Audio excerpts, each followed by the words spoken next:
अदालत की कार्रवाई शुरू की जाए। वाद संख्या 6025 टुनटुन यादव बनाम महिंद्रा फाइनेंस। टुनटुन यादव हाजिर हो। टुनटुन जी कटघरे में आ जाइए। क्या नाम है आपका? जज साहब, मेरा नाम टुनटुन यादव है। मेरा घर मोहम्मदपुर है। आपने महिंद्रा फाइनेंस कंपनी पर केस क्यों किया है? जज साहब, मैंने 2 वर्ष पहले महिंद्रा फाइनेंस से एक ऑटो फाइनेंस करवाया था। गरीब आदमी हूँ, लोन पर गाड़ी लेकर किसी तरह गुजर बसर कर रहे थे। जज साहब, कुछ महीनों तक मैंने समय समय पर किस्ती भरता रहा। बाद में गाड़ी खराब रहने लगा। गाड़ी खराब रहने के कारण काम धंधा चौपट हो गया और मैं कुछ महीनों तक किस्ती नहीं भर पाया।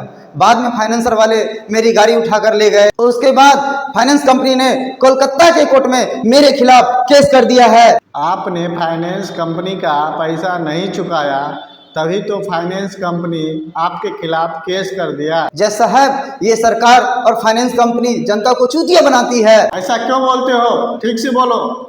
क्या ठीक से बोलूं जज साहब? महिंद्रा फाइनेंस की ऑफिस दरभंगा में, बैंक दरभंगा में, मैंने लोन लिया दरभंगा में, मेरा घर दरभंगा में, और मेरे ऊपर केस कर दिया है बंगाल में। यह अन्याय नहीं है तो क्या है जज साहब? अरे धीरे बोलो। क्यों धीरे बोलूं? अगर केस ही करना था तो फाइनेंस कंपनी दरभंगा में केस करती, बिहार में केस करती, साला बंगाल में केस कर दिया है। इस पर आवाज उठाने वाला इस देश में कोई नहीं है, ना कोई नेता है, ना कोई अभिनेता है। पॉइंट तो है। हम तब बुझ गए हैं। सरकार और फाइनेंस कंपनी मिलकर जनता को डरा धमका कर खून चूस रही है, जनता को चूतिया बना रही है, पर इस पर बोलने वाला कोई नहीं है, आवाज उठाने वाला कोई नहीं है। जज साहब, अब आप ही कुछ कीजिए, नहीं तो हम ही को फांसी पर लटका दीजिए। जी वकील साहब, आप बताइए। हुजूर, लोन की राशि नहीं चुका पाने के मामले में महिंद्रा फाइनेंस कंपनी ने मेरे मुवक्किल पर कोलकाता की कोर्ट में केस किया है। हुजूर, एनआई एक्ट 138 के तहत यह मुकदमा किया गया कोलकाता में। जब मेरे मुवक्किल ने महिंद्रा फाइनेंस की लोन की राशि नहीं चुकाया तो इस मामले में दरभंगा जिला में भी केस हो सकता था, पटना में हो सकती थी केस, बिहार में कहीं भी हो सकती थी केस, लेकिन दूसरे स्टेट में फाइनेंस कंपनी ने केस दर्ज कराया है। क्यों हुजूर? क्लाइंट को, हमारे मुवक्किल को, हमारे क्लाइंट को परेशान करने के लिए दर्ज कराया है, ताकि ये बिहार से बंगाल जाके केस ना लड़ पाए, या तो जेल जाके मर जाए, या तो केस के डर से ये तुरंत किसी तरह जमीन बेचकर हो, किडनी लीवर बेचकर हो, वो फाइनेंस कंपनी को पैसे अदा कर दे।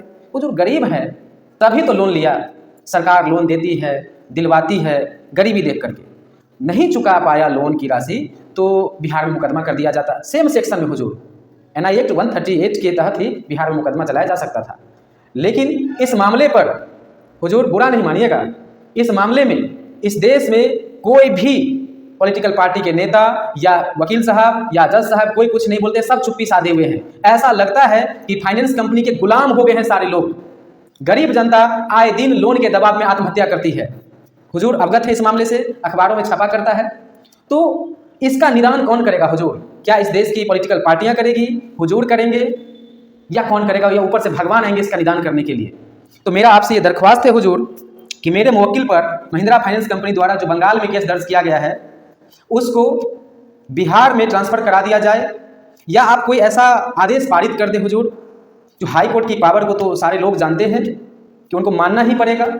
आप कोई आदेश पारित कर दें जिससे फाइनेंस कंपनी डिफॉल्टर को उसी जिला में या उसी स्टेट में मुकदमा दाखिल करे। फाइनेंस कंपनी के खिलाफ कुछ तो करना पड़ेगा। इस केस का फैसला अगले तिथि को सुनाई जाएगी।